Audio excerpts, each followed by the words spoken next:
Chapter 1. Jonathan. The hairs on my nape stand at attention as I ease the electrical wires through the hole I've cut into the drywall. Someone's watching me. I sense the weight of their gaze on my back as I reach into my toolbox for a box cutter. "Are you a giant, mister?" says a small voice. I spy the pint-sized owner of the voice, peering through the doorway to what I assume will be your mother's walk-in closet after I'm done installing outlets and light switches. The child stares at me with nervous fascination, clutching a bright orange plush pony. Even kneeling on the carpet, I'm almost twice her height. "Only half giant," I say with a wink. The girl's mother, a blonde woman with thick-rimmed glasses, appears at her daughter's side. "There you are." She smiles apologetically. "Sweetie, don't bother the nice man." "It's no bother, ma'am." I note the way she eases her child behind her as I rise to my full height. At a whopping 6'8", I'm willing to bet I'm the tallest man she's ever found in her closet. Bigger, too, now that my metabolism slowed down after 45. I don't work out as often as I used to when I was young, but surprisingly, I haven't lost any muscle. I've just cushioned my muscles beneath a layer of too much takeout. Mother and daughter are already out of sight when the woman says, "We'll let you get back to work." If I wasn't already used to people's reactions to my stature, I might be insulted. As it stands, I'll take not-so-subtle distancing over bad jokes and inane questions. I return my attention to the electrical wire, removing the outer sheathing to expose the smaller cables inside. I attach the cables, install the outlet, and screw the whole thing into place. The wall plates won't go on until after the wall's been painted. But that's a job for the next guy. I'm just the electrician. I pack up my tools and head downstairs where the head contractor, Austin, and his guys are hard at work renovating the kitchen. Upstairs closet and bath are all wired. I tell him. Perfect timing. Austin's a big motherfucker in his own right, but I've still got a good 4 inches and 40 pounds on his linebacker frame. And Jonathan, thanks again for taking this one on such short notice. I can't fucking stand working with wild cards. I appreciate the rec. I don't work for the construction firm Austin co-owns with his friend and business partner Jonah. I was hired by the homeowner directly at Austin's behest, because he knows I do quality, efficient work and I clean up after myself. I'll be back tomorrow to finish up in here. Sounds good, man. I slip out the back door and climb into my truck, grateful to be heading home while it's light out. With the sun setting so damn early this time of year, most days I start and end work in the dark. I pick up a burger and fries for dinner, grateful for the advent of drive-through takeout. It's not that I hate all people. I just get tired of their wide-eyed stares and the jokes about joining the NBA or the weather up there. My burger and fries are long gone by the time my tires hit the driveway. That's the thing about living in the country. It takes a while to go anywhere and back. I spot the orange tabby cat curled up on my front porch. He's been hanging around the property since I moved in. I've no clue what his name is, where he lives, if he used to belong to the previous owner, or if he's a stray. The cat stretches and yawns as I get out of my truck and set my toolbox on the steps. "How you doing, bud?" I scratch the side of his face and behind his right ear. He purrs loudly. I didn't used to feel one way or another about cats, but something about this little guy tugged at my sympathies. Maybe because it took a few days for him to warm up to me, like he was used to being on his own, independent, solitary. "You hungry?" I ask. He chirrups and jumps off the porch, weaving between my legs. I follow him into the barn where I keep a folded blanket and bowls of dry food and water beneath a heat lamp set to low. I pour some kibble into his bowl and top off his water dish with what's left in my bottle. It's supposed to drop below freezing tonight. Stick close to the heat lamp. So far, the cat has yet to accept my invitation to enter the house, even on the coldest of nights. I leave the tabby to his dinner and stride into the house, kicking my boots off in the mudroom. While washing the grease from my dinner off my hands in the farmhouse-style sink, it hits me how much I've already gotten used to coming home to this kitchen. There's a charm to the cabinet's original wrought iron hardware that you don't see in new builds unless you're willing to pay out the ass for country chic. A poor imitation if you ask me. I'm hoping to woo prospective buyers with authentic country fixtures. I've been careful not to strip the place of all her charm as I work to bring her up to code. It's a real shame this house is too big for one man because I'm starting to fall for her. Maybe if I thought a family was in my future, I might consider sticking around. But none of my efforts toward that end have panned out, and I bought this place knowing I wouldn't be here forever. I figured it'll take a year, maybe two, to fix her up and flesh her out before I list her for twice what I paid for the skeleton. I've got my pants halfway down my legs when I hear the doorbell chime. Jaw clenching, I pull them back up with a sigh. I moved out here so I wouldn't have to deal with random visitors. I wait, hoping the unwelcome guest on my doorstep will take the hint. The doorbell rings again. I zip my fly and refasten my belt as I trudge through the house. I wrench the door open. The words, "Whatever you're selling, I'm not interested," fly out of my mouth before I see who I'm talking to. The girl on my doorstep blinks up at me, confused. "I'm not selling anything," she says. "I'm here about the room."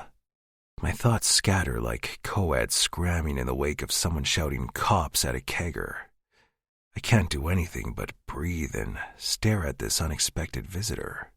The curiosity in her wide-eyed gaze makes her look younger than she is, and there's no way she's a day over 20. Her full, red lips curve hopefully, drawing my attention to her ruddy cheeks and pink-tipped nose. A word flashes neon bright in my mind. Adorable. She's adorable. All bundled up in a puffy white coat with faux fur trim. She cocks her head, causing her dark brown hair to curl beneath her chin. Her dark eyes size me up in a familiar way that says she's taking in my exceptional height and the way I fill up the doorframe. "I said I'm here about the room?" Finally, her words click into place. She's not gawking at me because she thinks I'm a freak. She's waiting for me to respond. I clear the tightness from my throat. "What room?" The girl holds up her phone. "The one for rent." I squint at the small screen. It takes a second, but I recognize the photos of my home's interior, taken when the house boasted a lot more furniture. I spot the date. The rental was listed over 3 months ago. The previous owner must have posted it. I tell her, "I just bought this place." "Oh." She frowns at her phone, and even though it doesn't make an iota of sense, I feel her sinking disappointment in my own stomach like a penny tossed into a pond. "In that case, you wouldn't happen to be interested in renting a room, would you?" She says it like a half-hearted joke, but the optimism in her gaze is sincere. I have no legitimate reason to want to help this girl. Legitimate being the operative word. She's nobody to me. Yet, part of me wants to do whatever I can to flip her frown on its head. "Never mind," she says quickly. "I'm sorry I bothered you." She turns to go. "I've got a room," I tell her. The girl spins around. "Really?" I take a step back from the doorway. As soon as the girl enters my home, my heart begins to hammer. I motion for her to follow me into the living room, where I've got most of my tools laid out on a tarp on the floor. "She's a fixer-upper," I grumble. "I can see that," she says. I force myself to look away as she shrugs her coat off, but my gaze won't be reined in so easily. Her jacket may have added a layer of padding, but the tight shirt and jeans she's wearing make it impossible to mistake her curves for clothing. "Nice built-ins." I mumble. She nods to the bookcases flanking the fireplace, running her fingers along the mantel. They, came with the place. I scrub a hand over my beard at the thought of her touching my arm the way she seems to want to touch the surfaces in my home. Reading is probably my favorite thing to do in the whole world. I love it so much, I decided to major in English Lit. I want to ask her where she goes to school, but my heart is pounding so hard I can hardly think straight enough to manage a stilted conversation. Can't be too far away if she's willing to commute from all the way out here. "I'm April, by the way," she says. "Jonathan. It's all I can manage." Nice to meet you, Jonathan. She smiles. I like the way she says my name, like it's a word she's hearing for the first time. Do you like to read? My own books are still in storage, but I have a short stack of library books in the den, where I've set up my bedroom for the sake of convenience while I work on the rest of the house. April trails me through the dining room and into the kitchen, where she compliments the original cabinets. Back in the foyer, we head upstairs to the main bedroom, where I've recently finished bringing all the outlets up to code. It's dated, like the rest of the house, but it's in the best shape out of all the bedrooms. Her brown eyes scan the floral wallpaper. Wow. Like I said, fixer-upper. The latch on the door doesn't catch, but I can fix that. I gesture to another door across the room. There's a private bath through there. April peers into the attached bath and tests the light switch. How close is your bedroom? I'm a total night owl, she adds quickly. I hate to keep waking you up. I sleep downstairs. You'd have the whole second floor to yourself. Cool. She looks out the window. Do you have high-speed internet? Think so. Seems fast enough. It's just that all of my classes this semester are online. Would you be willing to upgrade if I find it's not fast enough? Sure. I shrug. Frankly, the list of things I wouldn't do for this girl keeps getting shorter by the minute. My eyes can't help but follow her as she paces. Can I hang stuff on the walls? You can paint them if you want, I tell her. I'll have them stripped and sanded by next week. Wallpaper's fine for now. In fact, this is perfect. That's about the last thing I'd expect anyone to say about the room in its current state. She rocks back on her heels. The ad said $400 a month. Is that amount still good? Honestly, I don't want to take a dime of April's money, but not charging her would raise questions I'm not prepared to answer. I'll find a way to pay her back, somehow. You can have it for $2, I say, on account of the condition. She exhales some of the tension in her shoulders. How soon can I move in? How soon do you need the room? Tomorrow? She says. It's hardly the answer I was expecting. Then again, a girl her age would have to be pretty desperate to move into a crusty old house with a man she doesn't know. A man who has no right to even look at a girl her age, the way I've been struggling not to look at her since we met.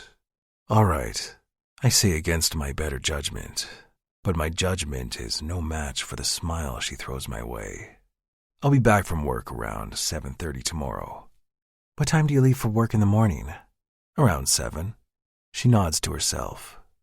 I'll be here by 6:30 tomorrow morning. Whatever living situation April's walking away from, she's certainly eager to leave it. It's none of my business, but I can't help wondering if she's in some kind of trouble. The only thing stopping me from flat out asking her is the knowledge she'll be sleeping under my roof tomorrow night, where I can be certain she's safe. Downstairs a short while later, she pauses on her way out the front door to tell me, Thank you, Jonathan. I promise to stay out of your way. You won't even know I'm here half the time. I watch through the window as April hoists herself into a green Ford pickup with rust on the back fenders. You won't even know I'm here half the time. Somehow, I highly doubt that. Chapter 2. April. I sing along with the radio the whole drive back to town. My truck's pretty old, so it only gets the local stations, but I don't mind. Nothing could kill my vibe now that I've found a new place to live. Jonathan's house is a work in progress. The bedroom is musty and coated in dust, but I can fix that. What matters is that the room will be mine for as long as I'm willing to pay for it. And what I choose to do in there is my business and mine alone. I knew the outdated rental ad was a long shot, but it was the last affordable house on my laughably short list of rooms for rent. I honestly didn't expect anything to come of it. I certainly didn't expect a man like Jonathan to answer the door. Most men are taller than me, but my new landlord is in a league of his own. I actually felt little standing beside him, and I haven't felt that way since I was young enough to believe in Santa Claus. Back then, my stepmom, Eloise, used to try to get me to lose weight by claiming I'd be too fat to sit on Santa's lap. If our mall Santa had been half as big as Jonathan, I'd still be small enough to sit on his lap. I giggle at the mental image of Jonathan in a Santa suit, sporting a salt and pepper beard and resting beast face. He's a little rough around the edges, but his eyes are kind and his voice is rich, and I like the look of his big, calloused hands. I wonder what he does for a living. I can't believe I agreed to move into his house when I don't even know where he works. If he bought a fixer-upper with the intent of doing most of the fixing himself, he's probably used to working with his hands. I can't help wondering what else those hands might be capable of. As the traffic light turns from red to green, I shove the inappropriate thought aside.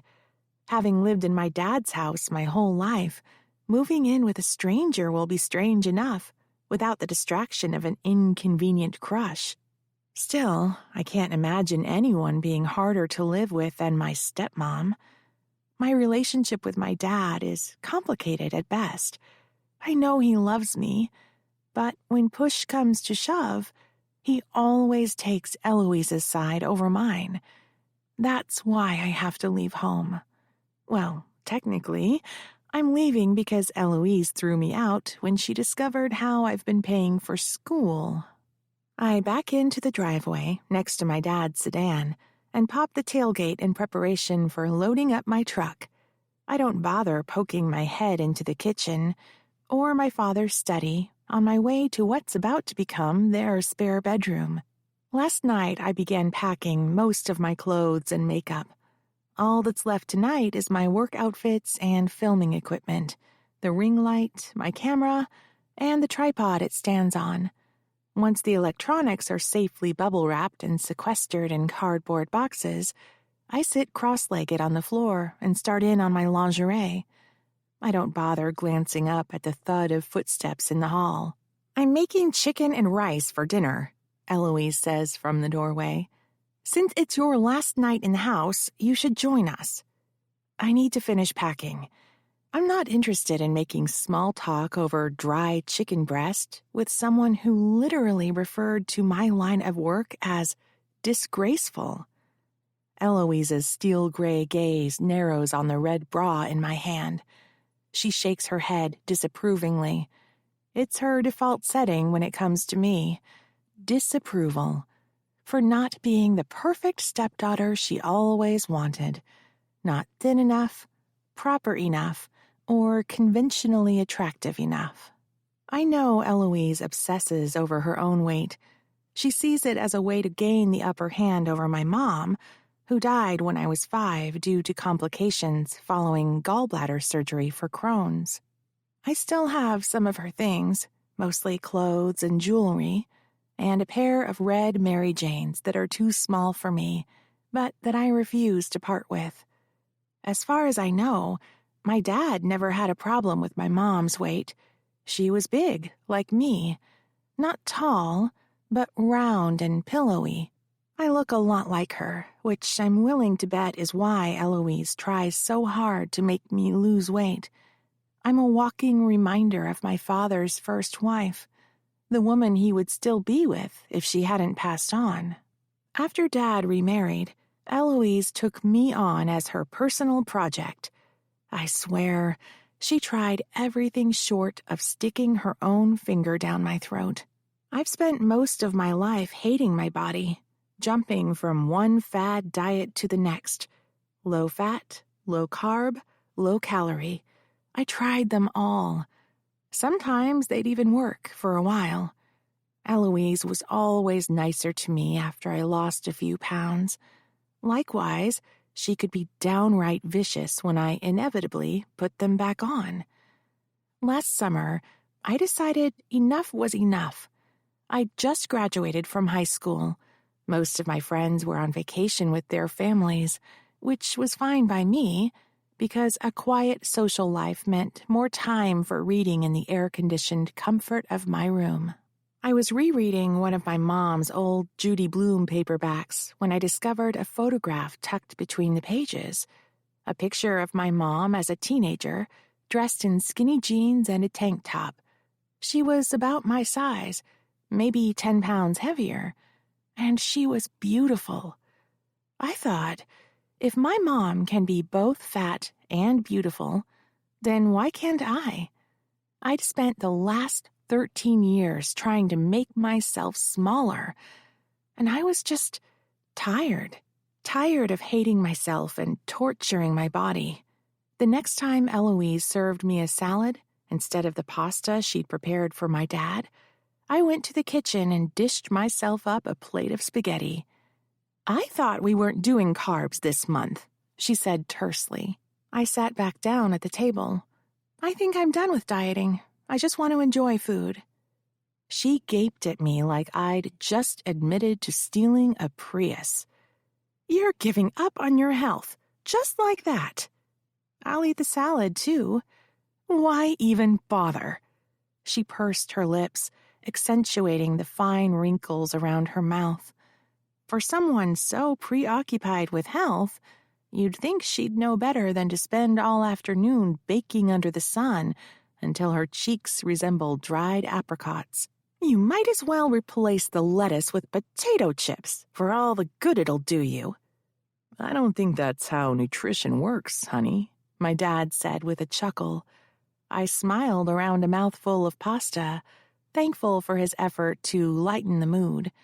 "This isn't funny, Douglas," Eloise snapped.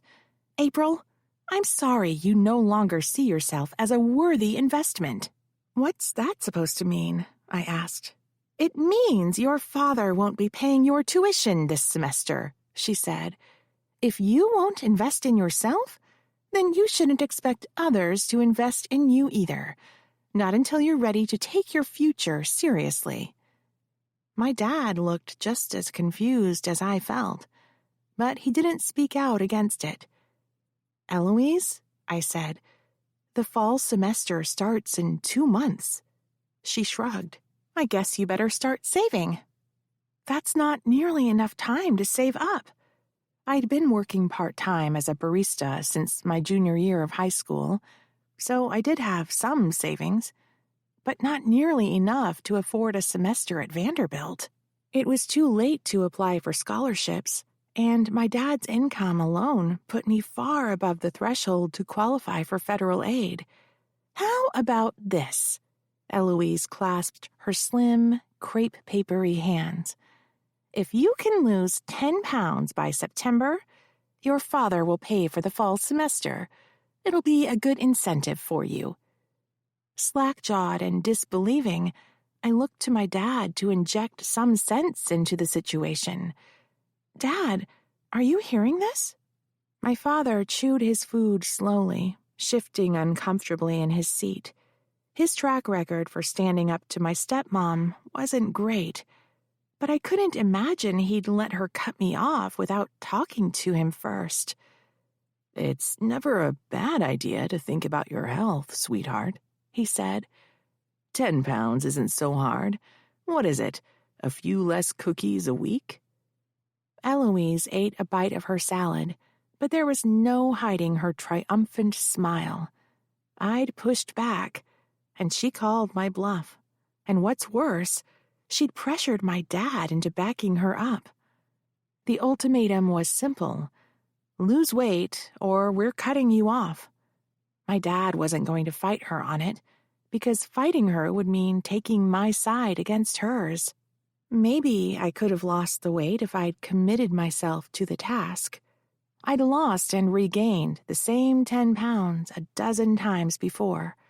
But I was done letting Eloise dictate my relationships with food and my own body. So, my parents cut me off 2 months before the start of my freshman year. I needed another job, something that paid good money, fast. "What time will you be out by tomorrow?" Eloise asks, still haunting my bedroom doorway like the ghost of fad diets past. I swallow the anger drummed up by the memory of that awful exchange. "I'll be out by 6, I say." In the morning? I sigh, folding the red bra and gently placing it in the box beside me. Yes, in the morning. That's rather early for you, she says, emphasis on you. I'm surprised you found a place to live that quickly. You didn't exactly give me much choice. Oh, stop. She folds her arms across her chest. We gave you a choice. Give up your disgusting little hobby or find a new place to live. You chose to leave. I did choose to leave, just like I chose not to lose those 10 pounds. By the time my parents found out about my disgusting little hobby, I'd already made enough money to afford tuition and car insurance. I'll have to stretch my income a bit farther to afford food and rent, but what Jonathan's charging is nothing compared to what I'd pay to live on campus. I'm already saving a ton by taking all online classes. You can't imagine how embarrassing this is for your father and me, she says. And I hope you know those men who pay to see you naked are all laughing at you behind their screens. I rub the spot between my eyes where the headache I don't need is already brewing. I told you I don't get naked on camera. Why would anyone pay their hard-earned money just to watch a fat girl read smutty stories in her underwear? As much as I don't want her words to affect me, I can't help but flinch. The question on its own is a fair one, though not for the reasons Eloise is asking. The thing is, if you're not going to get naked on camera, you have to find creative ways to grab people's attention. My branding is clear. I'm an aspiring librarian and a virgin who reads erotica to strangers while wearing lingerie. I don't get naked or masturbate on camera, and if a guy tries to pressure me to show off my nipples, I block him. No warnings, no refunds. I get the occasional troll, but for every one of them, there are 50 other men in my chat who say I'm perfect just the way I am. Men who punctuate their flattery with tips. Unfortunately, one of those men turned out to be a woman, specifically one of Eloise's busybody friends. While trawling her husband's browser history for porn, she came across the campsite where my channel was being promoted. I'm told I have great taste in smut, I say. Do you have any further questions about my line of work, or can I finish packing? She shakes her head. I didn't raise you like this. No, you raised me to hate myself. The irony, of course, is that I'm finally comfortable in my own skin, no thanks to her. I doubt I would have started camming if she hadn't cut me off. I suppose I should thank her for that, but she's gone before I can get the words out. I don't realize how tense I've become over the course of our conversation until I have to stand up. Dropping onto the bed, I take a few deep breaths to calm my racing pulse. My hand grapples for my phone on reflex. I open my banking app and pull up my checking and savings accounts. The numbers assuage me. No matter what I'm feeling, there's no arguing with math. Depending on how good Jonathan's internet speed is, I could be back up and running by tomorrow night. Knowing I don't need to rely on my dad or Eloise to support myself brings me comfort. I don't want to cam forever. I have goals and dreams that don't involve sex work. But if I'm going to quit, I want it to be on my own terms, not because my stepmom shamed me out of it. I finish packing the rest of my things in the morning. All that's left to move is my bed. Taking apart the frame isn't a big deal, but getting the mattress out of the house and into my truck is proving to be a lot more arduous. My dad barely glances up when I enter the kitchen. He hasn't been able to look me in the face since he found out I've been camming. I get that it's awkward for him to imagine a bunch of guys getting off to his daughter. That's not the part that hurts. Dad, I say, think you could help me move my bed into the truck? He smooths a hand over his bald spot and sets his coffee mug on the counter. Sure, yeah. Be right there. I wait for him in the hall, where I've managed to drag my memory foam mattress without help. He shows up a moment later and tells me to take the back half. After some careful deliberation, we succeed in carrying the mattress out of the house and loading it into my truck. I forgot how heavy that thing is. He points to the boxes in my truck bed.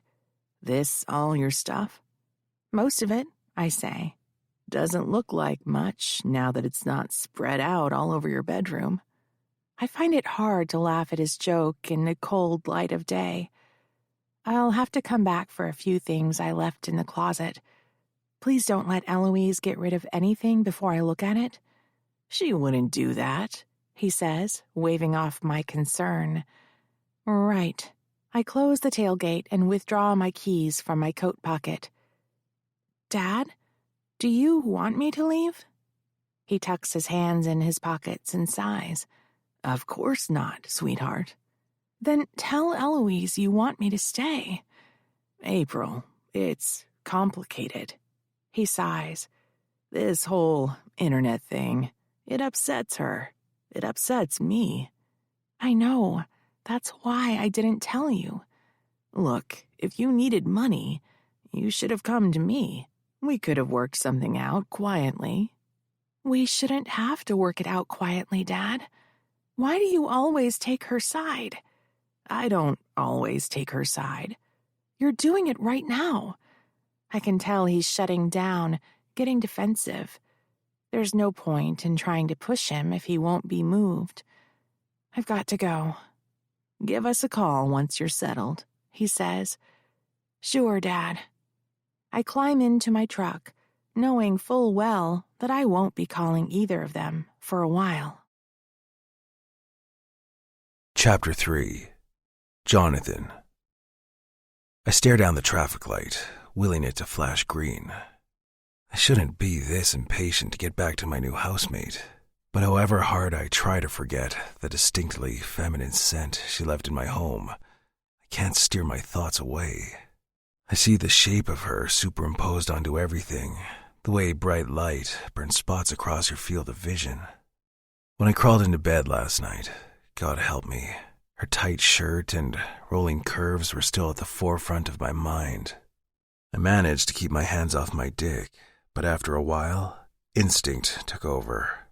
I started grinding my dick against the bed, imagining April beneath me, her soft thighs cradling my hips as I drove my cock home, hard and deep, until I made a mess of my sheets. By the time her truck pulled into my driveway at 6:30 sharp, I convinced myself she was a cosmic prank, a fever dream cooked up by my unconscious on account of not having gotten laid in over 2 years. But April wasn't a dream. She was there, at my front door, with a box in her arms and a smile on her face, far too bright-eyed for just past the ass crack of dawn. I carried her mattress upstairs and showed her where the vacuum and other cleaning supplies are stored before I left for work.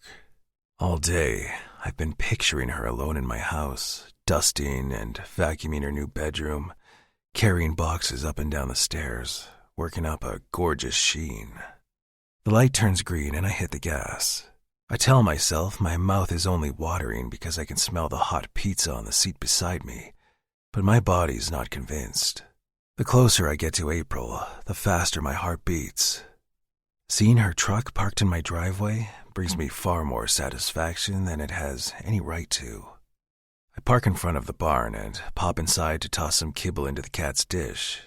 No sign of the furry beast today, but he's been known to go MIA on occasion.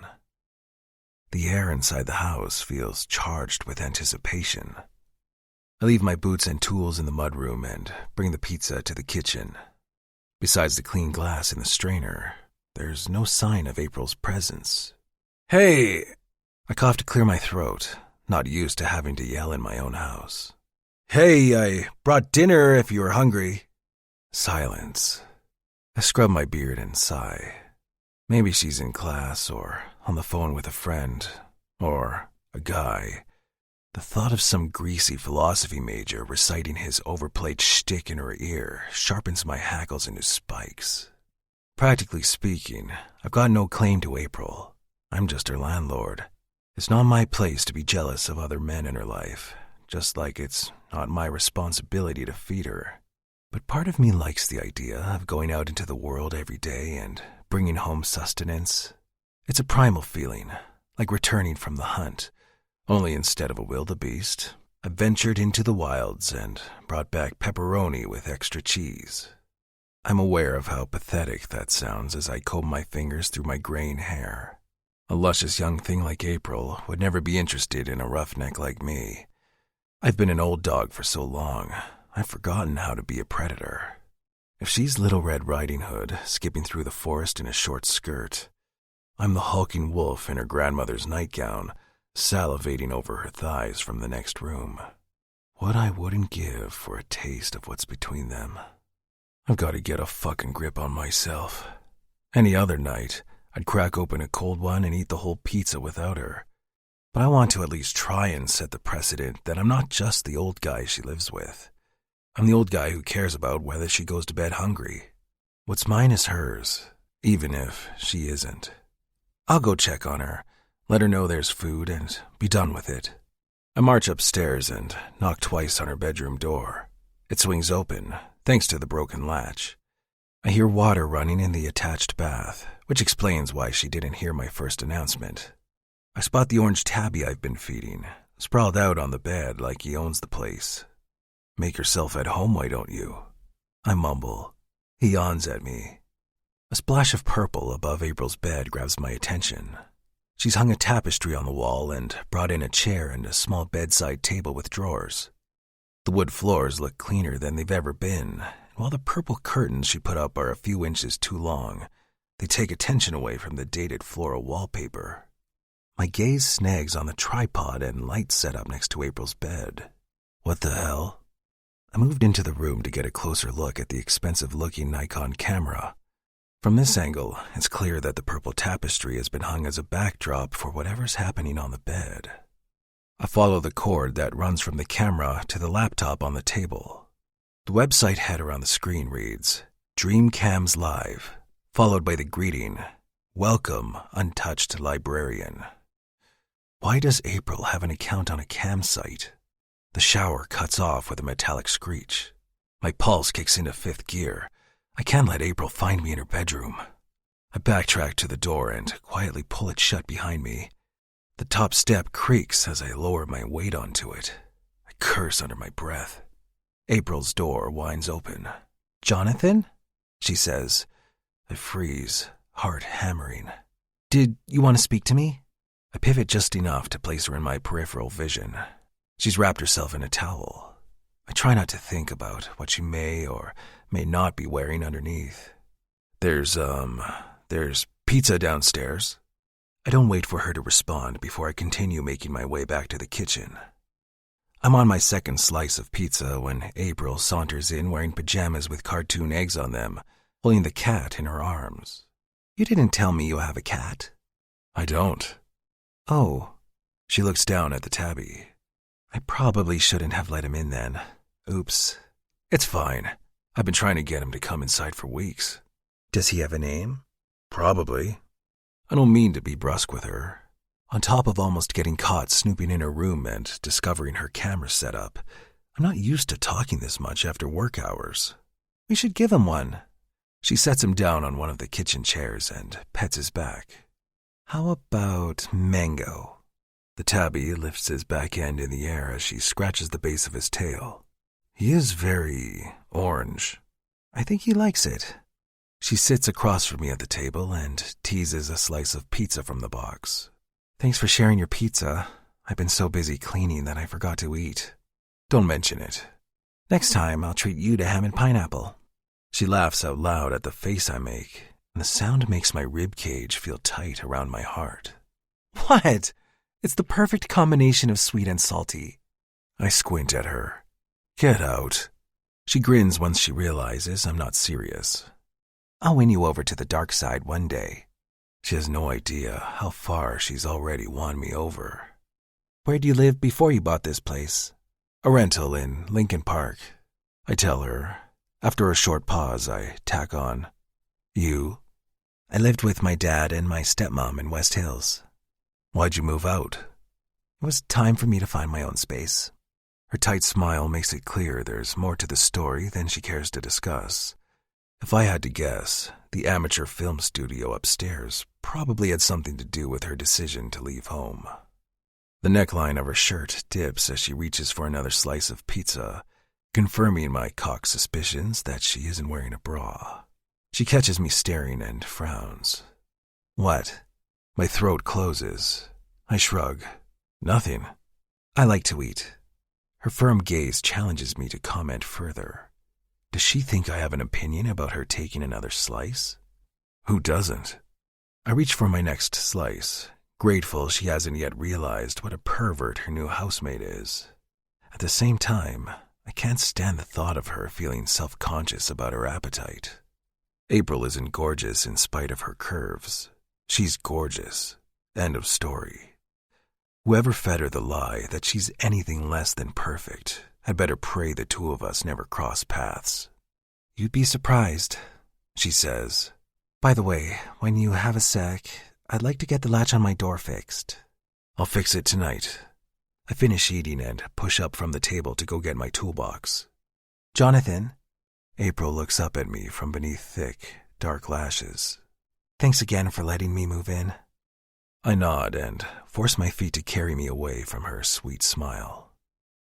The whole time I'm fixing her door, I keep thinking about that camera aimed at her bed. It's not there anymore. She must have moved it before she came downstairs, knowing she'd ask me to fix the door. Still, it doesn't matter whether or not I can see it. The camera's existence is all I can think about. I know what cam models do, though I've never sat down and actually watched one. They put on strip teases and play with sex toys for the pleasure of their audience. It's the same stuff you'd find on any adult streaming site, only live and interactive. Call me old-fashioned, but I generally prefer my me time to be a solitary act. But I can't deny that I'm intrigued by the thought of watching April take her clothes off. Alone, in the dark, in my bed, my mind keeps drifting toward fantasies of April pushing her breasts together, pinching her nipples. It's a good thing I don't have to work in the morning, because the last thing my body wants to do is rest. My cock aches at the thought of April spreading her thighs for the camera, for my gaze alone. Fuck it. I throw off the blanket and shuffle over to one of the boxes I haven't unpacked yet to dig out my old laptop with the battery that doesn't hold a charge. Thankfully, I had the foresight to pack the power cord in the same box. I sit back down on the king-size mattress that takes up most of the floor. After failing twice to guess my password, I log in and pull up the Dreamcam's live website, then search for April's username. Untouched Librarian is now live. My fingers hover above the trackpad. I should definitely close the laptop and forget I ever saw the camera in April's room. But even if I could resist watching her live stream tonight, the temptation would rear its head again tomorrow, and the night after that. This is the closest I'll ever get to having April for myself.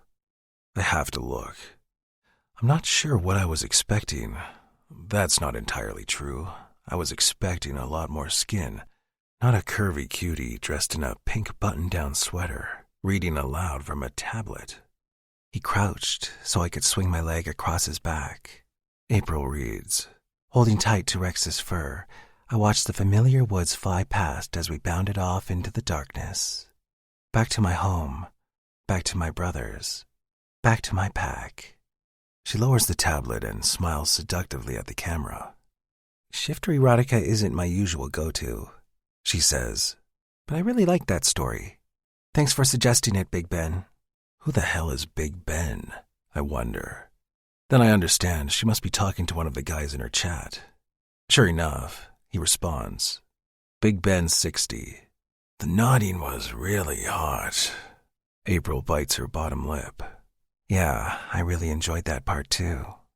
She unfastens the top 2 buttons on her sweater, revealing just a hint of cleavage. The white shorts she's wearing do an excellent job of showing off her creamy thighs while keeping her intimate areas hidden, though I can easily make out the dark outline of her underwear. Thigh Man 24 tips her 100 tokens. She smiles into the camera. Thanks, Thigh Man. How are you doing tonight? Her demeanor is flirty, but there's something, I don't know, wholesome about the whole exchange, if that makes any sense. It doesn't feel like a porn show so much as a conversation you might have with a cute girl at a bar or the library. What should we read next? She asks. Gash Smasher 227 says he wants a private bedtime story. If you want to take me into a private room, you have to pay up front. No fucking way am I letting her go anywhere, even digitally, with someone who calls himself Gash Smasher.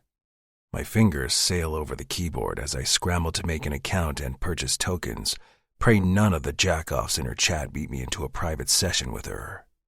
As soon as I have tokens, I return to her chat and click the link to start a private show. I pay for the maximum amount of time allowed, 2 hours, and wait for her to accept the invite. I'm heading into a private session, she says. This will probably take me to the end of my stream. Y'all have a good night. She taps on her mousepad on her laptop, and suddenly the interface changes. The option to chat is still there, as is the option to turn on my own webcam. Hi there, Electric J, she says. Electric J20 is the best I could come up with on the spot. I'll never claim to be creative. What are you up to tonight? My heart starts to pound. I type. Couldn't fall asleep. That sucks. Hopefully I can help you with that. She smiles at the camera, and even though I know she can't see me, I start to sweat. My cock throbs as she undoes 2 more buttons on her sweater. Her bra is a navy blue with lace trim, and it presents her breasts beautifully. I was a little nervous about coming in here with you. Sometimes first-timers get pushy. Electric J20. How so? They assume I'm going to get naked, she says, even though I make it clear in my profile that I only ever strip down to my underwear. In my rush to get her out of the main chat room, I'd forgotten to even glance at her profile. I pull it up and read through her stats. Age 19, location, Southern USA. At least she knows better than to be any more specific than that. She describes herself as a college student and an aspiring librarian. And a virgin. She's a virgin cam girl. Is that going to be a problem? It takes me a second to recall that she's talking about her clothes and not the fact that she's a virgin. I type, not at all. You should only reveal what you're comfortable showing. Good. Now that that's out of the way, we can just enjoy ourselves. She picks up her tablet. What kind of story are you in the mood for? Electric J20. What are my options? Well, we could read an excerpt from one of the classics. Or I just downloaded an age gap story collection. There's all kinds of stuff in there. Boss and employee, best friend's dad, dad's best friend. Her words wrap around my cock like I wish her fingers would. She picked out an age gap story collection. Does that mean she's into older men? Or did she buy it for her undoubtedly older male audience? Dealer's choice, I type. It's your bedtime too. Oh, sure. Let's see. April bites her lip as she scrolls on the tablet. Once again, the descriptor that came to me the day we met pops into my head. Electric J20. You're adorable. She smiles at her laptop screen, then at the camera. You're sweet, Electric J. She unfastens the last 3 buttons on her sweater and shrugs the garment off. Fuck me. Even restrained by her bra, I can tell her breasts are amazing. I catch myself mid-groan as I imagine sliding my tongue between those lush mounds. Let's read this one. It's about a girl who hooks up with her mom's ex-boyfriend in a doomsday bunker after a chemical attack. Mom's ex-boyfriend, a man old enough to be her father. The need to reach out and touch April burns within me. Since I can't touch April, I settle for touching myself, rubbing my aching cock through my boxers. Electric J20. Sounds exciting. It's one of my favorites. She hesitates. It's kind of a daddy-dom, baby girl story. I hope that's okay. My pulse stutters. Her favorite story is about a girl who fucks an older man she calls daddy, who calls her baby girl. My cock strains against my underwear. Is this what April fantasizes about when the cameras are off and she's alone in her bed? A boyfriend/father figure who wants to care for her in all the ways a real father can't? I type, does the thought of being someone's baby girl turn you on? Her cheeks take on a pink glow that makes me want to kiss them through the screen. It does. She laughs nervously. I don't usually tell people that. Electric J20. I'm glad you told me. I'm not sure why I did. Are you... Never mind. Electric J20. What is it? April shakes her head. Nothing. I was just curious if you were hard. But we haven't even started reading. My cock throbs like it knows it's being called on. Electric J20. I've been hard from the first moment I saw you. A smile plays at her full lips. Good. She makes herself comfortable and starts to read from her tablet. My bedmate, Casey, whimpers in the dark. She reads. The double cot we share trembles with her movements. Not enough to wake me, but enough that once I am awake, I know exactly what she's doing. Chapter 4, April. I'm starting to think that Jonathan enjoys having me around. At the very least, he seems to like having someone to cook for. This smells amazing. I dish myself up a plate of sausage and eggs and take a seat at the table. Thanks for making breakfast. Jonathan grunts, his version of "you're welcome." Mango hops onto the chair beside me, his gaze following my fork from the plate to my lips. Don't even think about it, dude. I pet his orange head. I bet Jonathan already gave you your dental treats today. About a week ago, Jonathan and I took Mango to the vet to get him up to date on his shots. We didn't intend to go together. When I mentioned I was planning to bring Mango in myself, Jonathan said he'd do it, since Mango's technically his cat. But I wanted to be there in case Mango got scared. It was actually kind of sweet, the three of us together in the waiting room, like concerned parents taking their kid to the doctor for his vaccines. I fed him before you came down. Jonathan sets a mug of coffee with vanilla creamer beside my plate. He still doesn't talk much, but I've come to appreciate that about him. I'm constantly talking while I stream, so it feels good to rest my vocal cords. I can imagine us orbiting around each other like this for years, like an old married couple, alone together in this big, silent house. I sip my perfectly sweetened coffee and pray the caffeine kicks in soon. I have a mountain of homework to get through today, on top of getting ready for tonight's date with Electric J20, shaving my legs, plucking my eyebrows, the usual. After our first private chat, Jay paid in advance to have me all to himself for the next 3 nights. During those sessions, I continued reading from the same age gap story collection. I still can't believe I told a brand new viewer how much I enjoyed daddy erotica. He must enjoy it too, though, because he insisted on buying up all of my sessions for the rest of the month. Normally, I wouldn't let a client dictate when I go live and with whom, but I take genuine pleasure in camming for Jay. What's more, after talking with him every night for almost 3 weeks, he's begun to open up to me. In between the dirty stories, we have real conversations. I've learned that he lives alone, has never been married, and hasn't dated or slept with anyone in years. He thought he wanted kids, but it wasn't in the cards for him, which I thought was kind of sad. I found out his birthday is April 16th. He's turning 48 this year, making him 2 years older than my dad.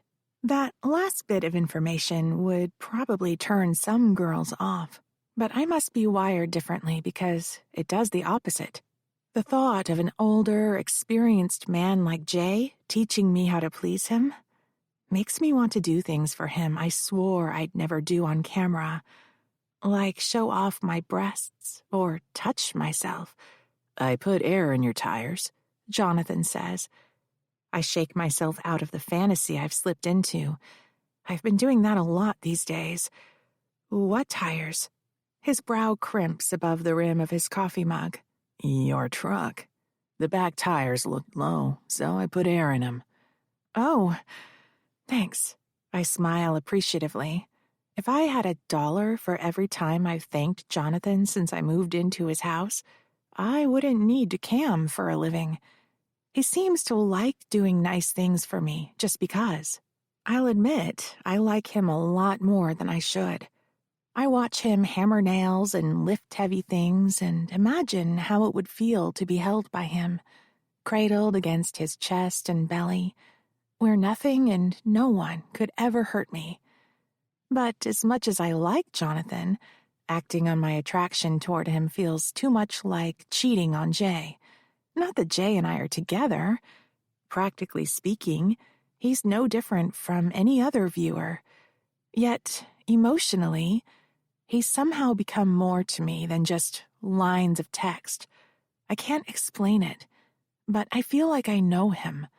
When he says he thinks about me all the time, I believe him. Jonathan sets his mug in the sink. "I'm gonna prime the living room today. Can you keep Mango in your bedroom?" "Sure," I say. I finish breakfast and wash the dishes, then refresh my coffee before taking Mango upstairs. He curls into a ball to nap beside me while I start my reading for Modern American Lit. A few hours and one hastily written essay later, my phone rings with an incoming call from my dad. I hadn't heard from him since I moved out, though Eloise has been leaving messages almost daily. I'm excited to finally talk to him. I answer, "Hey, Dad, I'm glad you called." "Well," says Eloise, "I guess that answers my first question." My jaw clenches. I should have figured Eloise would try calling on my dad's phone next, having tried and failed over a dozen times to reach me from her number. "Hi, Eloise. It's been weeks since we heard from you, April," she says, her voice dripping fake concern. "How's the new living arrangement playing out?" I massage my forehead. "It's great. I'm pretty much settled in." "You know," she says, "your dad and I would love to see it sometime." "Yeah, totally." I don't doubt for a second that she'd love to see where I've landed. Eloise was always the first to show up at a neighbor's open house. It'll have to wait till Jonathan's done working on the first floor, though. The whole house is kind of a construction zone. "Who's Jonathan?" "He owns the house," I say. "Oh." Her tone is accusatory. Why didn't I mention this person before? That must be annoying, all the construction racket. "It's fine, actually. He works during the week, so he pretty much only renovates on weekends." "What does he do?" "He's an electrician," I say. "Have you found a job yet?" My jaw tightens. She knows I wouldn't have left home if I wasn't still camming. She's just angling for confirmation. I refuse to give her the satisfaction. "Do you need help paying rent?" she asks when I don't respond. It fills me with a sense of triumph to be able to tell her I'm actually making more money than I was before. The desire to wave my success in her face overtakes me. Before she can say anything else, I add, "You and Dad should come for dinner next Sunday." "I thought you said the house wasn't ready." "The first floor should be good to go by then. At least, I hope it will be. I'll offer to paint and vacuum and whatever else is necessary to get the house ready for visitors.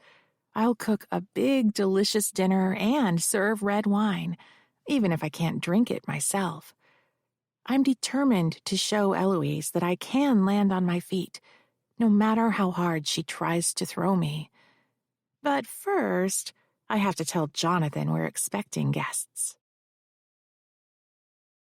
Chapter 5, April. I log into the private webcam app and message Jay to let him know I'm ready for our date. Shortly after, an incoming call pops up above all my other apps. I accept. Since Jay hasn't activated his webcam, it's my bed that fills the screen. Some guys will go cam to cam with models during private chats, but Jay says he prefers to focus on me. Electric J20. Good evening, baby girl. Hi, Jay. I sit up a little straighter so he can get a good look at the silky blue crop top and pajama shorts he bought for me. He's not the first viewer to send gifts to my P.O. box, but these feel special because they're from him, and they make me feel pretty. How was your day? Electric J20. Decent. Did some work around the house. Electric J20. My day's much better now that I get to see you. His words wrap around me like a fuzzy blanket. I wish I knew what he looked like so I could picture him with some semblance of accuracy, but I don't want to pressure him into turning on his webcam if he's not comfortable. He's been so good about respecting my boundaries. I'm the one having a hard time remembering why I shouldn't play with my nipples while we talk. Electric J20. You look beautiful, BTW. How are you? I think I may have gone insane, I tell him. I did something kind of crazy. Electric J20. What did you do? I invited my parents to have dinner at my new place next weekend. Jay knows all about Eloise kicking me out of my dad's house. I wouldn't normally bring up such a downer subject with a viewer, but Jay seems genuinely interested in my unfiltered life. When I told him all the hurtful things Eloise had said to me, he went quiet.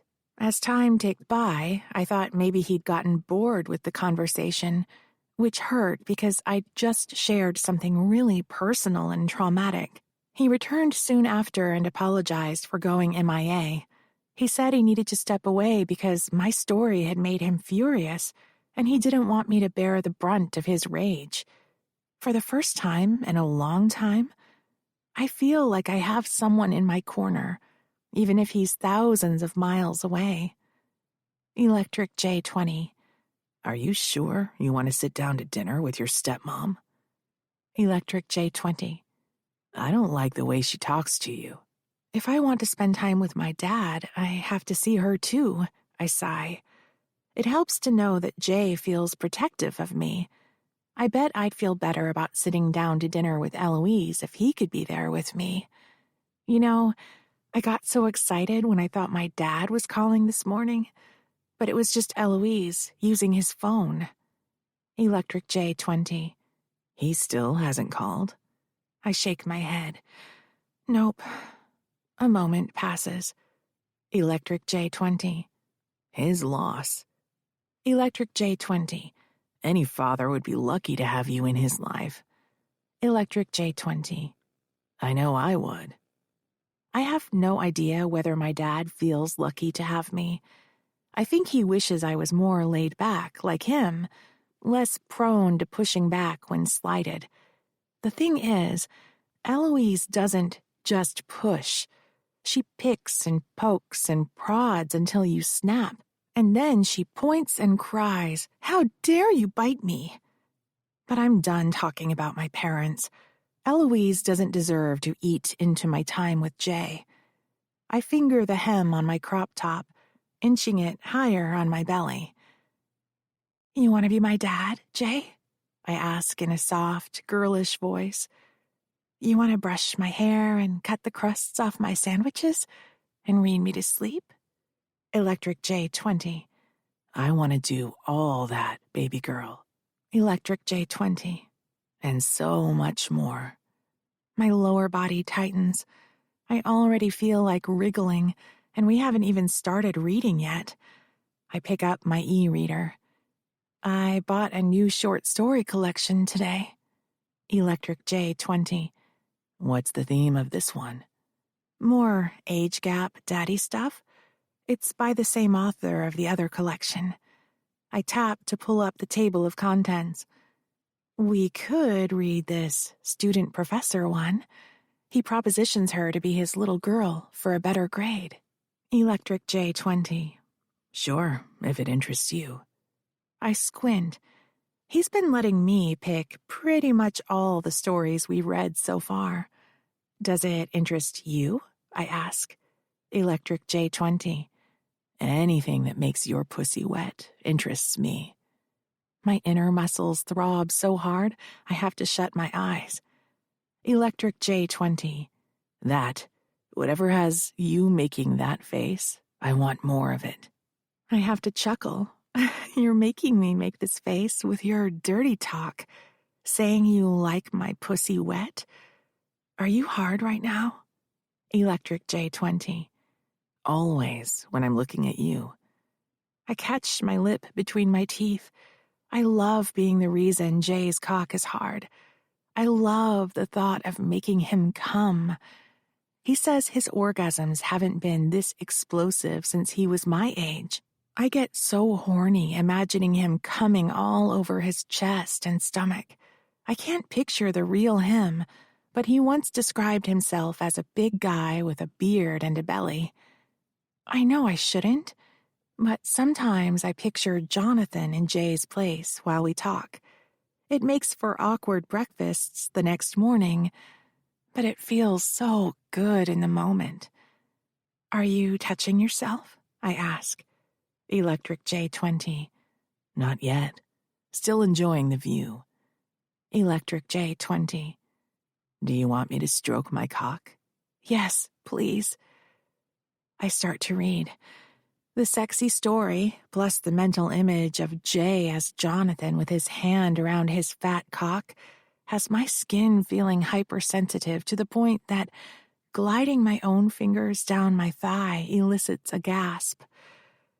My legs spread apart like they instinctively know what's about to happen, I read. Maxwell's cock is a constant presence against my hip. I buck and tremble, pulling at my binds. My hands long to touch him, but I savor the feeling of being at his mercy. He's my daddy, and I'm his little girl.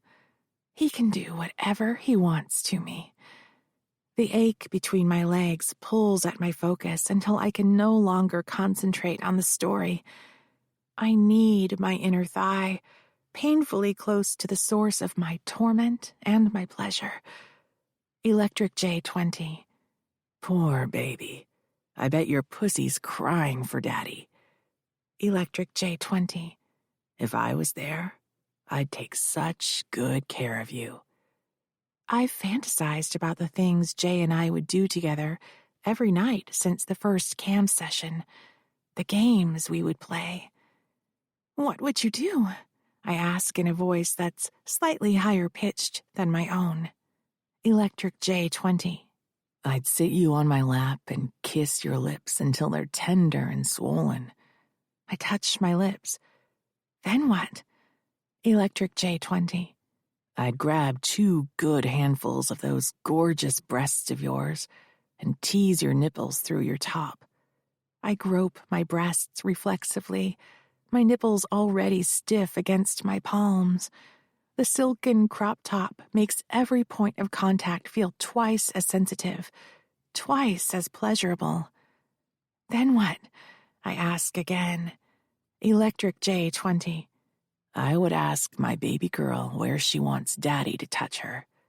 Electric J20. And I'd make you beg me to touch you there. Oh, Jay. I press my thighs together. I wish you were here. I wish you were. Electric J20. Go ahead, baby. Say it. Electric J20. You know you want to, and I want to hear it. I do want to say it. Not only because it turns me on, but because it feels right to say it to him. I wish you were my daddy. Electric J20.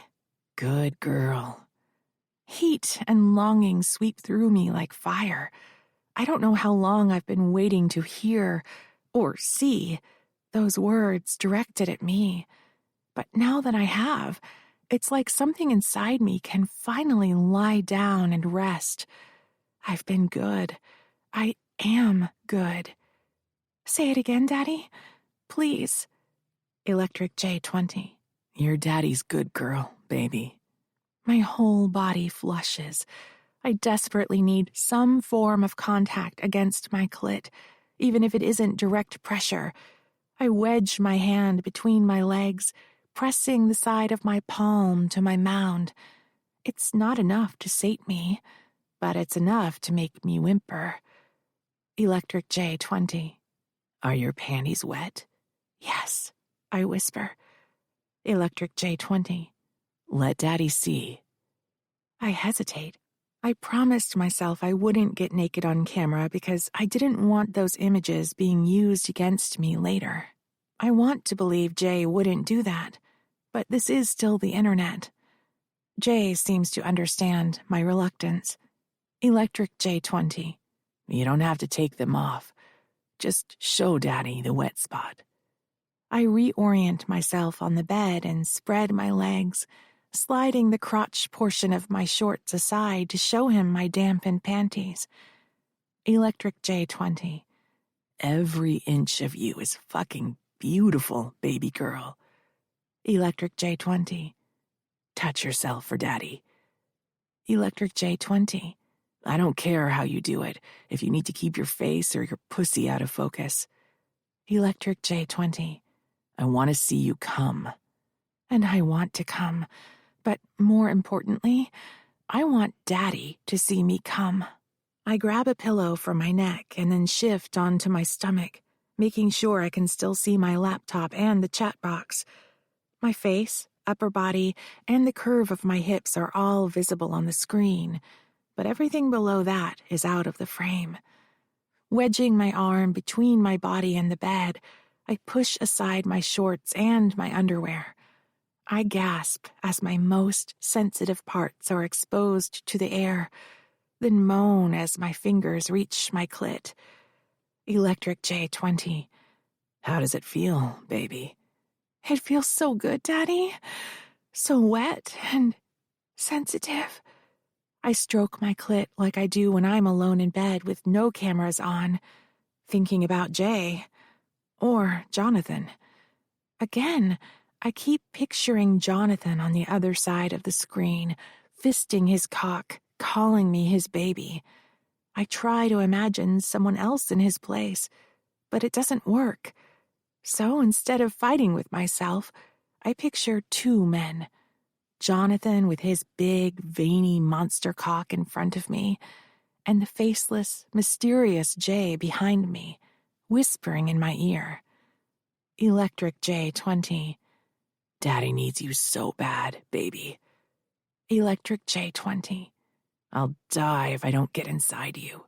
I rub my clit faster. In the fantasy, when I call out for Daddy, both men answer. When I beg Daddy to fuck me, Jay reaches around to spread my legs so Jonathan can push inside me. Electric J20. Do you want Daddy to be the first man inside you, little girl? Yes, Daddy. I want you to be the first. I've been saving it for you. I can feel my orgasm surging like a river after a rainstorm, rising higher, breaking over the banks, rushing around the bend. My clit pulses against my fingers. Electric J20. Because your daddy's good girl. Electric J20. And Daddy loves you. Pleasure washes over and through me. I moan into the pillow as my whole body shakes with the force of my orgasm. Colors burst behind my closed eyelids. With each additional swipe of my fingers, I feel a deep internal throb, dragging out my climax, spreading the pleasure all through me. I open my eyes to reread Jay's last message and find a new one below it. Electric J20. Fuck, Daddy's coming too. I picture cum spurting from the head of his cock onto the keyboard, splashing the screen, dripping down over my face and body. I'm sure Jay is a lot more careful than that in real life, but I enjoy the visual. It's a good distraction from the message on my screen that I can't bear to think about. Daddy loves you. There's no way he meant it. Guys say all kinds of things during cam sessions. Things that sound hot in the moment, but mean nothing once the camera turns off. Electric J20. I meant what I said, baby. My pulse leaps 3 stories. Oh, you don't have to say that, Jay. We were just role-playing. The words taste false, but I don't want him doubling down just to avoid hurting me. I'd rather my heart get bruised tonight from a slip of the tongue, or fingers, than have my heart broken a month from now when he tells me he never meant it. Electric J20. I wasn't just role-playing. Electric J20. I love you, baby girl. I fight to keep my heartbeat steady. I know what I feel for Jay is real. It's how I felt for weeks, and although it hasn't been a full month since we met, I can't ignore our connection. It doesn't matter that I've never seen his face or heard his voice. He's the man I keep coming back to every night. I love you too, Daddy. Chapter 6. Jonathan. The words might have come out in the heat of the moment, but that doesn't make them any less true. I've been in love with April since the day she turned up on my doorstep. I didn't think it was possible that she could love me too. Technically, she doesn't love me. She loves the man on the other side of the screen, the one she calls Daddy. I never thought of myself as kinky until I began role-playing with April. But I'm not just doing this to get her off. I'd kill to be her daddy, her real daddy, all the time, in the flesh, guiding and protecting her, making her dreams come true. Maybe we'd have a real chance if I had stumbled upon her channel before she moved in with me, but that's not how it happened. So instead, I have to lie to her every second of every day. She could never forgive a betrayal like that, and she shouldn't have to. As badly as I want her, what we are now is all we can ever be. Our relationship began online, and that's where it'll stay, until she meets a man in real life who can give her all the things that Electric J20 just can't. The next day, when April asks if she can have her parents over for Sunday dinner, I pretend to think it over like I don't already know her plans. I should be able to finish the living room by the weekend, but the dining room still needs work. We can eat in the kitchen, she says. Then she tacks on. You're welcome to join us, by the way. I'm planning on making my grandma's homemade mac and cheese. Maybe. I'm not sure if I can sit across from her stepmom, knowing what I know, and not have smoke billowing out of my ears. Anyway, I'm guessing she only extended the invitation so I wouldn't feel left out while they were here. It's getting harder to remember that it's Electric J20 she loves, not me. If I let myself get too comfortable with her, I might slip up and say something I shouldn't, or worse. I can just see her dad and I both reaching for the pitcher when she asks, Could you please pass the sweet tea, Daddy? All week, April and I work on making the kitchen and living room presentable for guests. Come Sunday, my baby girl's a ball of anxiety, jumpy and unfocused, like a squirrel preparing for winter. I hear her swearing in the kitchen. Shit, Jonathan, do we have more paper towels? Hall closet, I yell from the dining room where I'm keeping myself busy peeling wallpaper. I'm not used to seeing April so frazzled. I don't like it. The doorbell chimes. Oh God, she grumbles. I'll get it. April clip-clops through the house in her clogs. I hear the front door whine. Hey guys, she says. Glad you can make it. It's a lot farther away than you led us to believe. I can only assume the speaker must be Eloise. Oh, you have a cat. His name is Mango, April says. Let me take your coats. Thank you, sweetheart, says a man, probably her dad. There's a quiet pause while April walks to the hall closet and back. I've always preferred dogs, says Eloise. Where's your landlord? He's working on the dining room, so he won't be joining us for dinner. If he's working on the dining room, then where will we eat? I've set us up at the kitchen table. Can I get you guys something to drink? April leads her parents into the kitchen. I hear the plink of glasses on the countertop and the sound of the fridge being opened. Well, Eloise says, even if he's not eating with us, I'd still like to meet the man you're living with. He's really busy, Eloise, and apparently very impolite.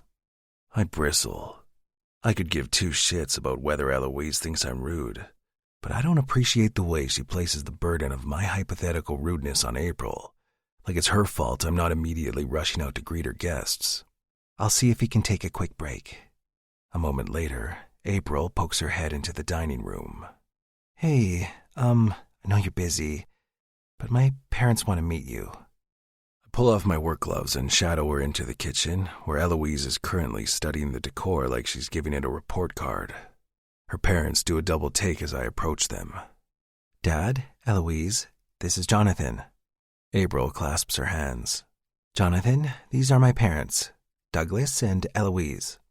Good to meet you, Jonathan, her dad says. Let me guess. Power forward. I suppress a sigh. Not since high school. I force a tight smile as I shake hands with April's parents. Douglas first, then Eloise. Your house has so much character, says Eloise.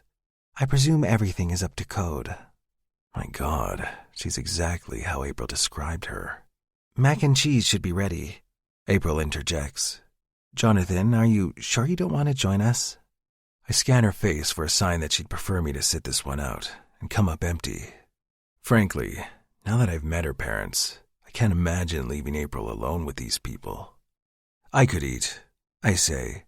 April sets a fourth place at the table and begins dishing up the mac and cheese. Oh, that piece is way too big for me, dear, Eloise says. Could you have made a more high-fat meal? I could cook up some bacon and sprinkle it on top, April says with a smile. Pass that plate to Dad. I'll get you a new one. This looks great, sweetheart, Douglas says, taking Eloise's discarded macaroni. School still going well? Yep, we just got our first quarter grades last. Jonathan, Eloise interrupts. I imagine it must be strange for you, living with a teenager. I'm not sure what to say to that, other than, we get on fine. Do you have children? Honey, Douglas chuckles. There's no need to interrogate the man. On the contrary, if my teenage daughter was shacking up with a guy in his 40s, I'd have a few questions. But then, I wouldn't have waited this long to start asking them. I'm just making conversation. Eloise eyes me expectantly. Well? April mouths the word sorry over her glass of tea. No kids, I say. I hang back and let the family chat about their business, more than happy to fill my mouth with food in place of conversation. Now and then, I catch April glancing in my direction, sometimes checking in and other times in search of commiseration. Her dad's voice is markedly absent from much of the discussion, unless prompted by his wife or daughter. I don't notice that Eloise has asked me a question until the room goes quiet. Sorry, I say. I didn't catch that. How much are you charging April for rent? A few $100 a month. That's all? Eloise cocks her head. How long is the lease period for? 6 months, April says. And I fully expect rent to go up when the house is finished. Her stepmom gazes at the ceiling like a caricature of someone pondering something important. Let's see. A few $100 a month times 6 months, plus first and last month's rent. What are you doing? April asks. I'm just trying to understand how you can afford rent, dear. April's confused expression goes cold. My jaw clenches. I can only think of a handful of reasons why Eloise would choose this moment to bring up her stepdaughter's very personal line of work, and none of them are charitable. I look to April's sorry excuse for a sperm donor to cut in and shut this discussion down, but he seems content to eat his macaroni and stare at his plate. Can we not talk about this now? April mumbles. I don't see why not, says Eloise. Since you're no longer working your other job. Why do you keep saying that? You haven't been at your desk in weeks. I assume that means you found a new position. The pleading look April shoots her father is the saddest thing I've ever seen. It's true. She hasn't streamed publicly since she started camming privately with me. But the only way Eloise would know that is if she's been checking her stepdaughter's Dreamcam's live channel. Every day. Multiple times a day. For weeks. Is it here, with him? She scowls at me. Your new position? I level my gaze at Eloise. If you're suggesting that I would extort April in exchange for a room in my house, you can go straight to hell. Eloise has the nerve to look affronted. How dare you speak to me that way? April tosses her fork down with a clang. Are you fucking kidding me, Eloise? You think I'm prostituting myself for room and board? Well, we know you're willing to support yourself doing pornography. She catches April's nervous glance in my direction. What? Your landlord deserves to know what sort of person he's renting to. I slap the table with both hands and rise to my full height. 3 pairs of eyes instantly turn toward me. There are times when being a giant comes in handy, like this moment right here. If April's father won't stand up for her, then it's Daddy's turn to step in the ring, because no one talks to my little girl that way. I know exactly what kind of person April is. I growl. She's polite and responsible and whip smart. She's kind, and she busted her ass to prepare for this dinner because she wanted to impress you. What a fucking waste of her precious time, not to mention her hospitality. April sucks air through her nose. I can tell she's trying hard not to cry. I'm so sorry, Jonathan, she says. I shake my head. You've got nothing to be sorry for, baby girl. Her dark eyes go wide. Eloise balks. What did you just... None of your goddamn business, I say.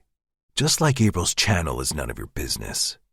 Now either you've got a sick fascination with your stepdaughter's body, or you're so fucking miserable in your own bag of bones that you can't stand the thought of her being happy. Personally, I don't care which one it is, but you're gonna stop commenting on her appearance, assuming she's even willing to speak to you after this. For once, Eloise appears to have nothing to say. How fucking refreshing. And you, I say to Douglas, somehow you've managed to be an even bigger asshole than your wife. You've got a beautiful daughter who loves you, and you can't find the time to make a quick call or send a text. He sighs. I didn't. I couldn't. I think you mean wouldn't. I shake my head. You don't deserve your daughter. She's better than both of you. Eloise scowls at April, who's too busy looking at me with an expression I can't quite read to notice. All I know is that I'm terrified of what that look means for us. Us. After this, there'll be no more us. How could there be? She knows I've been lying, catfishing, pretending to be someone I'm not. Douglas, Eloise says curtly. We're leaving. April's parents rise from the table. They flee the kitchen like rats in a cat cafe, barely glancing at their daughter. Don't let the door hit you on the way out, I say. The front door slams. I sit back down at the table without tearing my gaze from April's face. She's still studying me with that look that makes me feel 3 feet tall. You've been Jay this whole time? She says. I scrub at my beard. I found your webcam upstairs, and the site. I shouldn't have looked you up, but I knew it was the only way I'd ever get to be with you. She pushes her plate of macaroni away and folds her hands on the table. Was it all a lie? No. Hell, most of the stuff I told you about me is true. And as for the rest, well, I'm still obsessed with you. I still want you. I think about you all the time. I take a deep breath and prepare to serve up my heart on a platter. I love you, April. If you believe nothing else, believe that. April goes quiet longer than I can hold my breath. Finally, she stands up. My heart is pounding by the time she makes it around to my side of the table. She takes my big calloused hand between her soft palms. Then love me, Daddy. Chapter 7, April. I wanted it to be him.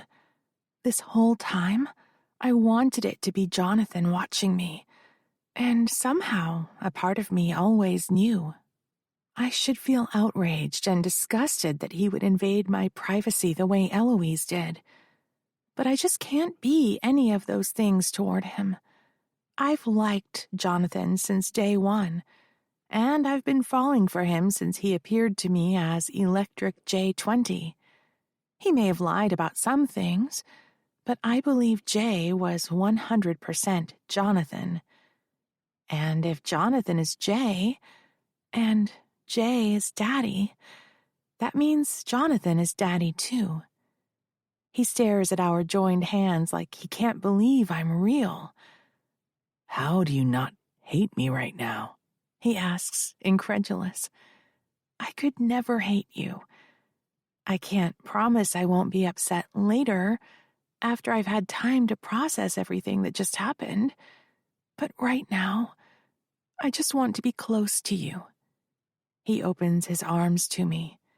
"Come here, baby girl." There's enough room between his body and the table for me to perch on one of his thighs. As his arms go around me, I feel my muscles start to relax. Today was possibly one of the worst days of my life, but also one of the best days, because for once, someone was on my side. Jonathan stood up for me, unlike my own father. And he didn't stop there. He called my dad out on his complacency and defended me against Eloise. I can't even begin to comprehend my stepmom's reasoning for watching my live stream. The thought of it makes me physically ill. So instead of thinking about it, I turn my focus back to Jonathan, to the clean, piney scent of his soap and the softness of his flannel shirt against my cheek. He rubs my back rhythmically, up and down, lulling me into a state of aroused calm. Calm because he's so big and comforting, and aroused because I'm pretty sure the hard lump beneath my thigh is his cock. I've wanted you to hold me like this since I moved in, I tell him. He cradles the side of my face. "I've wanted to hold you from the moment we met." I stand between his legs, putting my face a few inches above his. Resting my hands on his shoulders, I lean close, letting my lips brush over his lips, but just barely. He takes the bait, pulling me against his chest and pressing his lips to mine. His facial hair tickles the skin around my mouth, but I don't mind. He deepens the kiss, teasing his tongue between my lips so he can taste me. I open for him, gasping as his hands slide down and squeeze my ass. "Daddy," I whisper into his mouth. The word seems to bolster him, making his hands bold. They're all over my backside, the small of my back, my hips and thighs. Desire pools between my legs. I want to be his little girl for real tonight, not just in my head. "Can we go to bed?" I ask. His muscles tense. "You mean upstairs?" I nod. "I want you to tuck me in." Jonathan eases me back a step so he can stand up. He takes my hand, and we go upstairs to my bedroom. The bed is made. I've already packed away the lights, camera, and tripod, just in case my parents requested a tour. I don't know why, but for some reason, being in there with Jonathan has me feeling shy. Maybe because I'm so used to being in here alone, even when I'm performing for others. "Arms up, baby girl," he says. Being told what to do definitely helps. I lift my arms overhead so he can pull my sweater off. My pulse sprints as he works my jeans down my legs. He's watched me read erotica in my underwear many times, yet he's surveying my body as though it were shiny and new. "I knew it was you," I tell him. I don't know how I knew, but whenever I tried to imagine Jay, I just saw you. "Maybe I'm just really bad at pretending to be someone else." Were you pretending to be someone else? Or were you being more yourself? His expression turns thoughtful. I think I could express myself better when you couldn't see me. While running his hands over my body, he doesn't avoid my belly. He caresses it with tenderness and even squeezes it a little, like he can't get enough of the jiggle. I comb my fingers through his beard. I love being able to see you. His mouth tilts into a smile. I turn around so he can unhook my bra, holding the cups in place with my arms. The sharp intake of breath when I drop my arms and he sees my bare breasts for the first time makes my clit pulse. I moan as his thumbs skate over my nipples. Daddy, that tingles. Where does it tingle, baby? I point to my breast. Here. Where else? He growls. I bite my lips together, pretending to be nervous. I don't have to fake it very hard. It's one thing to prance around in your underwear for an anonymous audience. It's another thing altogether to be naked with a man who can touch you. I point to the apex of my thighs. Jonathan's fingers brush the front of my panties as he says the word. Here? I gasp and then nod. He kisses the shell of my ear and says, I'll show you mine if you show me yours. Chills skitter along my spine as he takes my hand and places it on the hard, curved ridge of his cock. Oh, God, I gasp, giving him a test rub. You really are big everywhere. And it's all for you, baby girl. Every throbbing inch. I keep my hand on his bulge as he removes his flannel and the t-shirt underneath. His chest hair looks soft, like animal fur. I can't resist petting it with my cheek. Bedtime, baby girl, he rasps. I climb onto the bed and face the purple tapestry as I ease my underwear down my thighs. His swift inhale is as good as a kiss on the neck. With or without the camera, I love knowing Jonathan's watching and appreciating my body. I lose the panties altogether and then roll onto my back, where I don't just spread my legs for him. I use my hands to spread myself open. Look, Daddy. See how wet I am? His lips drift apart as his gaze falls on my pussy. He looks like he wants to devour me. He's on my pussy in under a second, holding my thighs apart as his tongue glides through my slit. I barely have time to register what he's doing to me when his tongue centers on my clit. Pleasure explodes inside me like fireworks across a night sky. I don't know what to do with my hands. I don't know what to do with the rest of me, because all of my attention has suddenly been funneled to the tiny, tender bud between my legs.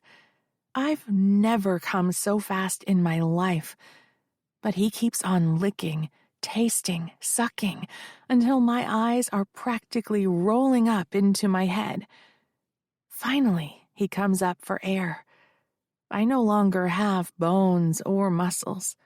I'm just a pool of pleasure on the bed, wet and willing to be used, however he pleases. I've never tasted a more luscious pussy, he growls.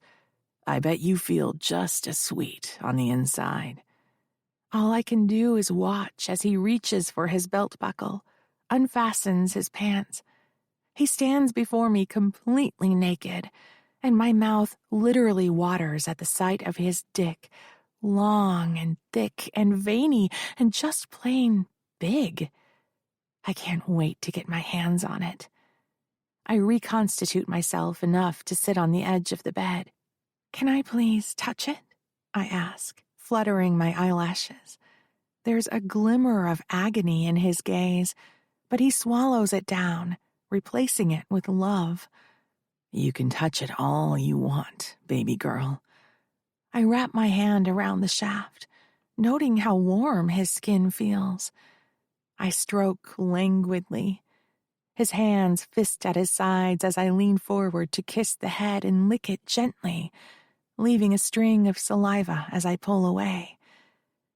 Is that how you're supposed to do it, Daddy?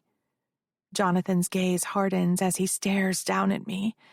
I think I might be too good at this game. He's losing his damn mind. With a hand on my chest, he eases me down onto the bed.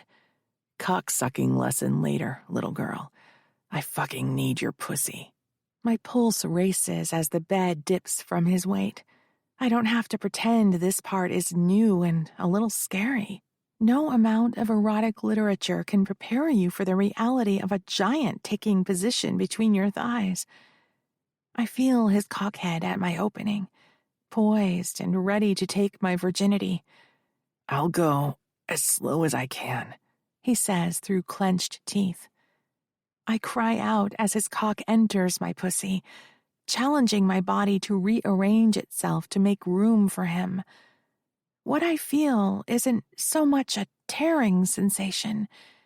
It's more like a muscle ache, a stretch that hurts but feels good at the same time. You feel so good, April. He licks his thumb and centers it over my clit. Now be a good girl and take Daddy's dick. I rest my hands on Jonathan's sides, gazing into his eyes as he rubs my clit and fucks me slowly. He looks like himself, but something has shifted inside him. Somehow, in the time it took for us to walk from the kitchen to the bedroom, he's become a different version of himself, and a more familiar version to me. He's become Jay, the daddy with the filthy mouth and the hands that know what they want before the rest of him catches up. His thrusts hit harder and faster. Now that I've had a chance to get used to his size, I welcome his fervor. I can tell you're close, baby, he rasps. Don't fight it. Come on me. I pinch my eyes closed as another orgasm blasts through me, this one sharp and potent. He must feel it too, because within seconds, he's roaring like a beast, burying himself inside me. I feel his cock throb, his wet heat filling me up and overflowing. I love you so fucking much, April. He lowers his lips to my neck. I still can't believe you're mine. Believe it, I say, because I love you too, Jay. Jonathan. Daddy. Epilogue. Jonathan. 3 years later. I whistle and snap my fingers as I make my way through the house, toward the sound of power saws and hammering. Mango, I call softly as I peer into the den, where 3 guys are currently sawing a hole through the wall. Have any of y'all seen my cat? The guys shake their heads no. Damn it. I promised April I'd keep him away from the power tools. Last time I checked, he was in the kitchen batting around a stray nail. Austin appears, clapping me on the shoulder. All right, insulation should arrive tomorrow. Sounds good, I say. After some deliberation, we decided to make this house our home. It's a damn good thing we didn't downsize because our cozy little twosome is about to become a family of 3, plus Mango. April's convinced we're going to max out all the bedrooms upstairs, so we're moving her playroom down to the first floor, which means tacking an addition onto the back of the house. It's basically an expansion of the den, but with its own lockable door and soundproofed walls. Of course, I enlisted Austin and his crew to handle the renovation. Hey, are we going to see you guys at the barbecue next weekend? He asks. Yeah, we'll be there. Austin and his business partner, Jonah, take turns hosting a monthly gathering for their employees and their families.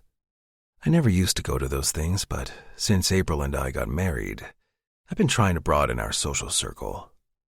My sister and her kids absolutely adore April, but I want her to have friends nearby. She doesn't see her dad or stepmom anymore. That was her choice, and I fully support it. The way she frames it, who needs a neglectful dad when you've got a doting daddy? My thoughts exactly. I check around the first floor one more time, and then head upstairs to check the guest beds before I peek in on April in the main bedroom. I should have known Mango would be in his favorite spot, curled up on our bed next to April. Not that I blame him. The bed's one of my favorite spots to cuddle her too. She's propped herself up on at least 5 pillows so she can read while munching ham and pineapple pizza. At 5 months pregnant, she's been craving it something fierce.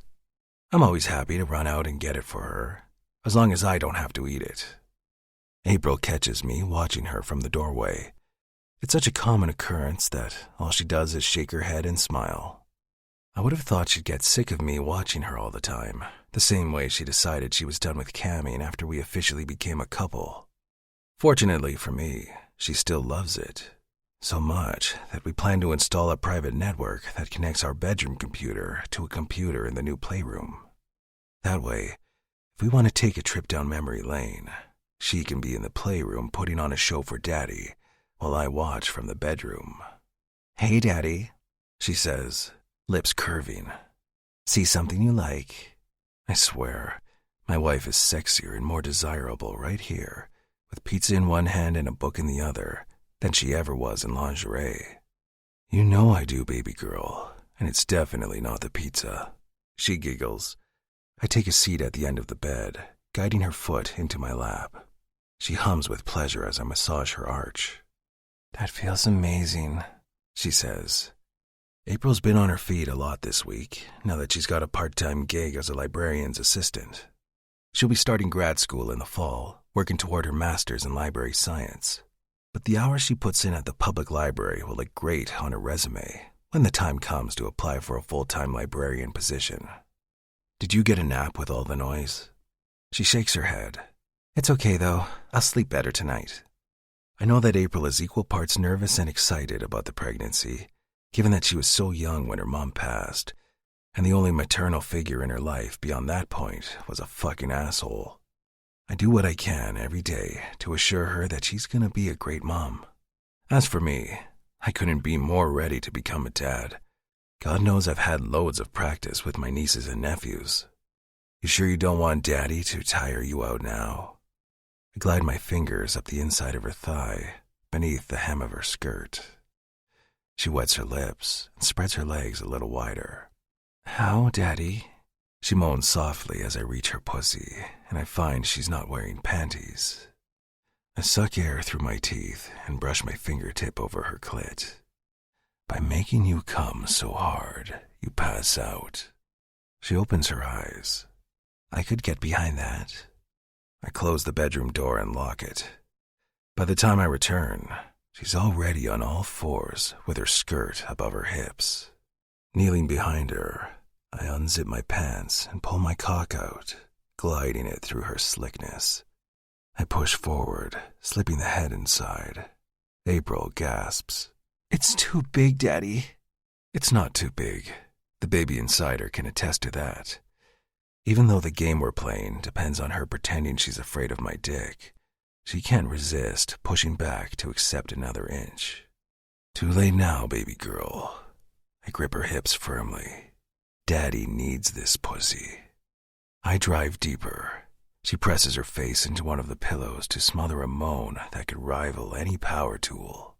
"Shh, little girl." I smooth my hand over her glorious ass. "If you can't be quiet, Daddy's gonna have to put something in your mouth to make you quiet."